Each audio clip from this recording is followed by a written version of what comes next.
How is this scripted? What? I know, right? This isn't really me. Oh well. This one is our favorite little hero of Hyrule, Link. Specifically Breath of the Wild Link. He's the only one I ever really played, so yeah. I was desperate for a pose and wasn't sure what I could do. And that's one of my biggest issues and one of my biggest flaws, I think, as a person. Unless I have a clear vision of what I want in my head, it's hard for me to know what I want. So there's a lot of experimenting when it comes. That's usually why my pictures take so much, because I'm always trying to experiment, trying to make it look better than it did the first time. I didn't end up settling with this one, though I did work on several of these for a while, specifically this one. It just wasn't turning out. As you can obviously tell, that doesn't even look like it exists in real life. The pose, and that's a pitiful hand.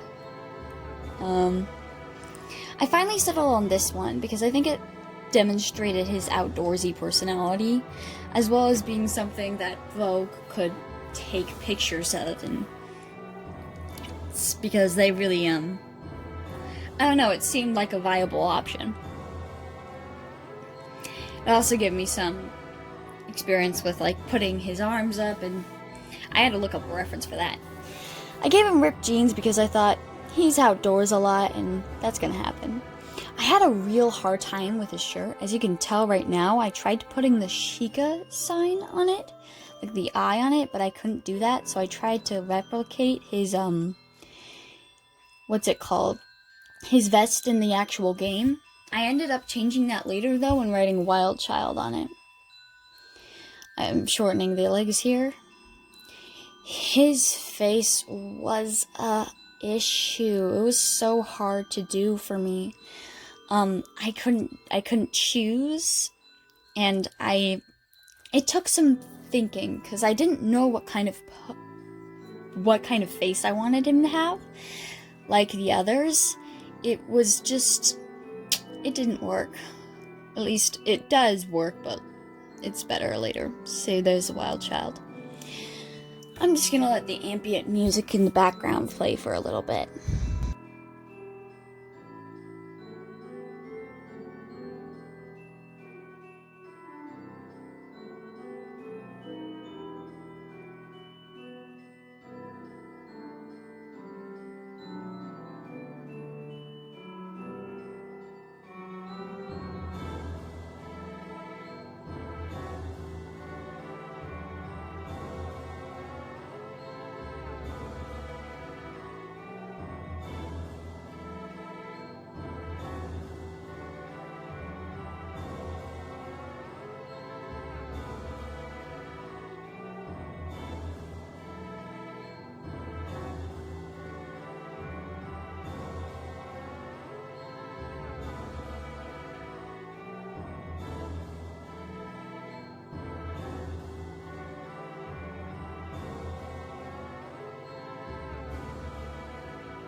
I honestly wished I hadn't color dropped this picture, but oh well, c'est la vie.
I made a mistake here when it came to the rays of light.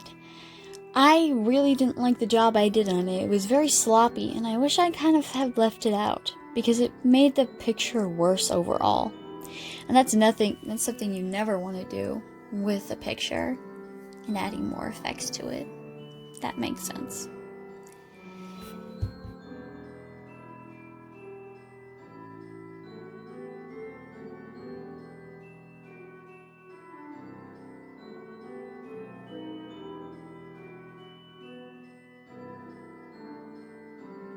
Overall, this was my least favorite picture, but it's still kind of dear to my heart, mainly because of the wild child aspect to it. I really love Legend of Zelda, especially the thing. Sorry, the thing.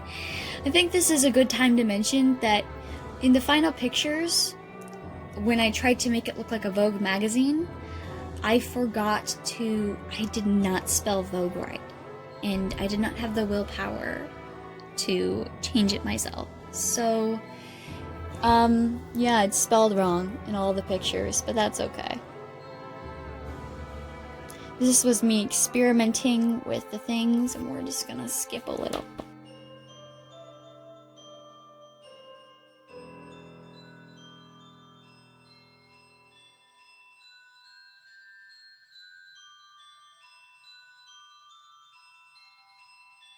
So I might mention here, another person that I wanted to do in this challenge was Sans, but yeah, that didn't work out at all, so yeah. Now, sorry for that cut, it's Deku! So I have not really ever drawn Deku before, and this was definitely a challenge. I figured out pretty quickly the pose I wanted him in, but this hand right here gave me such a trouble. It was so hard for me. I have no idea why, but I just could not draw fists that day. It took a while, it just didn't look right or natural. And that's always a big issue with hands, and I'm not saying I'm an expert, but usually I'm better than that. As you can tell, my frustration is evident. So I decided to go off the actual pose. And he wasn't actually holding a fist in the pose, it was sort of that. So I have this technique where I will trace over references and then reference that trace loosely. It's weird, but it helps me break down the picture more. And I should probably figure out how to just use the reference, which I do want to do, and I have done before. It's just easier for me to see where the lines should be. Something I'm trying to get out of, though.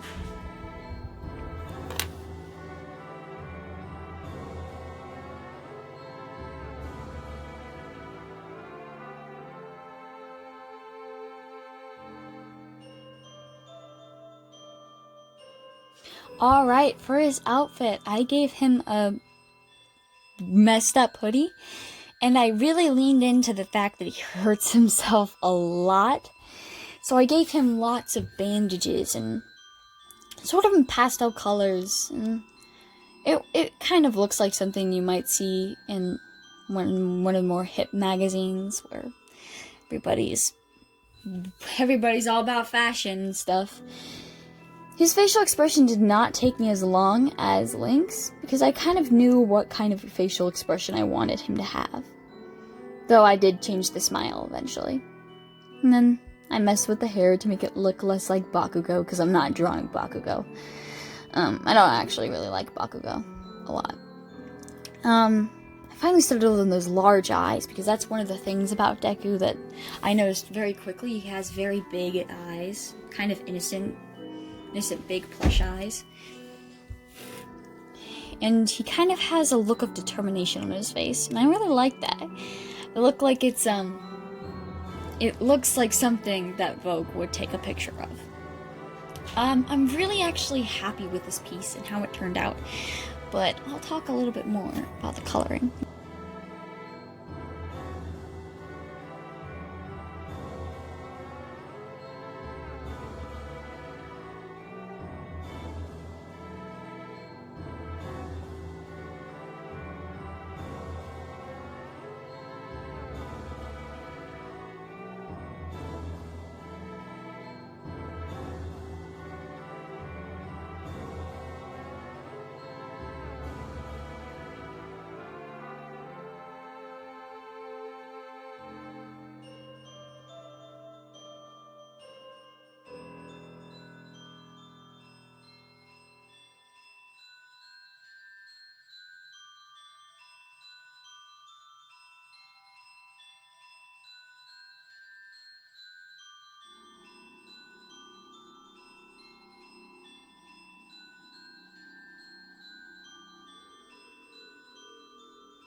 Okay, right now I'm gonna brag. This is the first time I'm gonna brag in this whole thing. I am so happy with how his face turned out. If you don't know, which you probably do, I have a very painterly approach to shading my pictures. Specifically, I really like to shade I like to shade everything, honestly. But I'm really proud of how Deku's face turns out. You'll see that in just a minute as I finish up his hair, which will not be the last time I edit his hair, because there goes through a lot of editing, because I think it's one of the more important parts of his features. I do like the whole bushy hair. Kind of makes him look pretty innocent. I think that's a major part of his character. I like small innocent boys who are determined. So his face, I think it's because I put so much I don't know what happened with it, but I don't know what it looked like to me, honestly. But I really liked how it ended up in turning out. It kind of made him look a little rosy-cheeked, which adds to the innocence of it all, and how he's a little in over his head. Especially with the whole one for all thing, how he can't control it. I've only gotten to season 1. I think it makes a very stark contrast, where he's always hurting himself because he can't control it. I added one onto his head because I think I wanted to stress that it wasn't a self-harm sort of thing, the reason it was covered in bandages. Gonna be honest right here, the shading is probably my least favorite. The hard shading was probably my least favorite part of the picture because I made an oopsie, and I'll talk about that just a little bit later.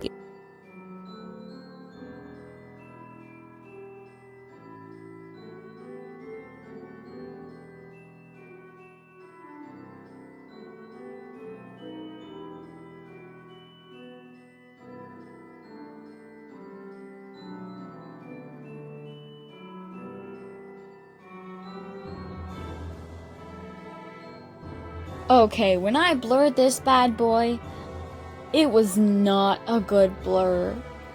I really wish if I could have gone back in time, I would have just kept it harsher, maybe calm down on the neck right there, but I wouldn't have done all this shading thing, because I think it made it look a little less cool and stuff. And it could have looked even better without, if it had been just hard shading. I'm not the best at shading, and I do want to learn a bit more to make it more photorealistic, but I don't want to lose my line art because I think it's one of my favorites. It's a part of my style, because I do have an anime-ish style, but that's because I like anime. I tried to add that sun ray, I don't know what it is, but like it's that part of the shadow that gets brighter before they get to the dark part of the shadow. But that didn't pan out that well, in my opinion. I think I got a little sloppy with it, and I could have done a lot better on the piece. And if I had taken a little bit more time to refine certain aspects of the picture, I think it would have turned out better. But overall, I'm still happy with this picture.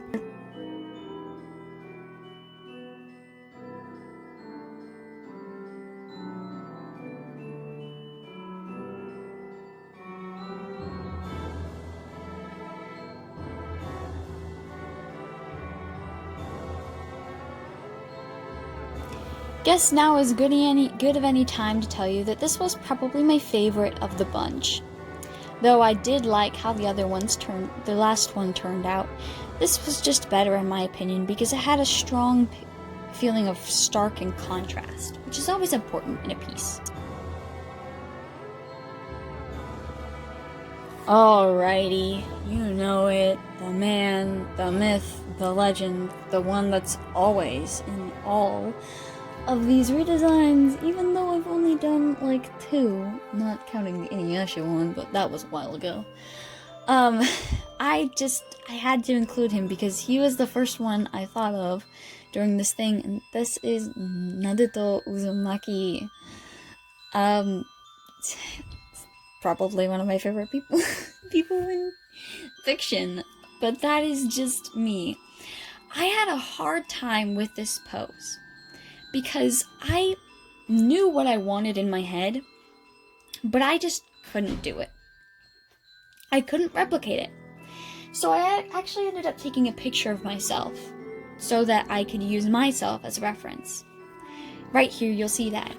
To protect my identity, I traced it to use as a reference on something else. And if you guys really want, I can show you the one with my face blacked out and probably my skin color filled in too. But I wanted that kind of lean-in camera thing because I had the rest of the profile and bust. His hand, that's my favorite hand of the group right now, probably because I used a reference. Though that one part, that finger probably could have been a lot longer. I gave him the popsicle because of course I gave him a popsicle. I mean, it's probably one of the more significant parts. It's one of those things that's just, I don't know. It's just cool. I like the popsicle, I liked what it represented in the show, and I tried to draw his goggles, but just like Masashi Kishimoto, I was like, nah, that's too hard. So I just did his hair without the headband because this is a Vogue, we're making it fashion. I did not really like how I did his hair. It's one of the harder parts about drawing him, is that it's hard when it's a front picture to show the volume. It's easy when it's a front-facing picture, but on the side it can get hard to show the volume of his hair, specifically because it's just like a porcupine. And if there's one thing I could go back and change, it would probably be that. Real quick, I'm just gonna let the ambient go.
I really need to let go of my habit of color dropping because it's probably bad for me. I'm really proud of how his jacket turned out. I think it was pretty nice doing the folds and stuff and how that works. I'm gonna give him even more ambience because I don't know what to say.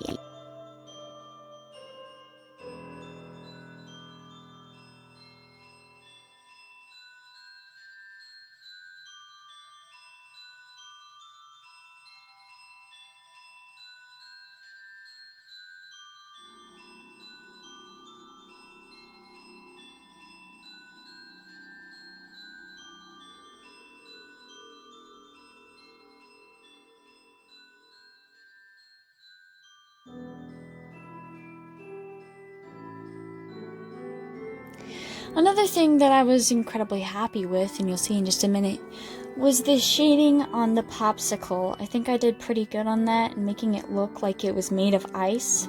I mean, I'm just patting myself on the back, I guess. I don't mean to do that, but I'm pretty happy with how it turned out.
This is definitely my second favorite picture of the bunch. I had a really fun time with this picture, and you'll end up seeing both of them, all three of them, at the end in their full finished pictures of Vogue, as if they were actual magazine covers. I'm kind of happy with how they turned out, and this was fun. Feel free to do this challenge yourself if you're ever bored or you want to. And we're just gonna skip to the end.